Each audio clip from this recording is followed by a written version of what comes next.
with nothing all day. And I've been taking care of business every day. Taking care of business every way. I've been taking care of business. It's all mine. Taking care of business and working overtime.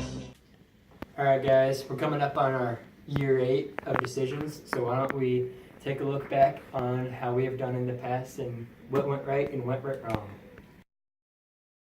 Okay, so in order to keep up with the sales forecasting that you've given us for this next year, I think we're going to need to make some plant improvements, and it's looking like it's going to be about $8.7 million. We're not sure how you think we should fund that. We wanted some input from you. I understand. You know, as we're starting off here, very young as a company, I think the smart thing to do would be to do a lot of long-term debt. If we can, let's do all long-term debt. Otherwise, you know, we can and grow our sales and then pay it off with the with revenues that we're going to be expecting in the years down the road. We had an idea about maybe breaking it up and taking out some long-term debt and taking out just a little bit of current debt so that it's not all long-term. We didn't know what you thought about that. You know, I'm worried about that current debt stifling our growth right now. Just keep it conservative, I would say. You know, keep it further down the road, long term, and a little bit's okay. But I don't know. We're thinking maybe right around $800,000. That would be good for now. I think we could pay that back in the next year. Okay. Alright, so it's settled. We'll take out $6.8 million of our long-term debt, and we will take out $867,000 current to split the compromise. Alright, so last year we didn't do as good as we thought. Our net profit was negative $220,000, but that's okay. It's the beginning of our business. We have time. We can bounce back from this. Mm-hmm. Any suggestions on how we should get better funding or how we can increase our net profit? I think we took out a small amount of current debt last year. I think that if we up that and take out more, that'll help us. It's a low interest rate. It's money right then. I think that would really help us up our profits. Okay.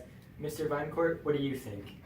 I don't know, man. I wouldn't do that if I was you. You know, it's just, it is low interest, but it's going to be paid back next year. And with our sales forecasting the way it is, it's going to be a really huge hurt in our bottom line if we have to pay all that back. He doesn't know what he's talking about. He's just marketing. I like your idea. We're going to go ahead and do that. I'm just the marketing guy here, okay? I told you not to do that, okay? Maybe because I'm the marketing officer that I don't know much about finance or leverage or debt. But, you know, hey, I don't know. I'm just the marketing guy. But I didn't tell you. I told you not to do that, though. Oh yeah, that's what happened and we didn't do so well.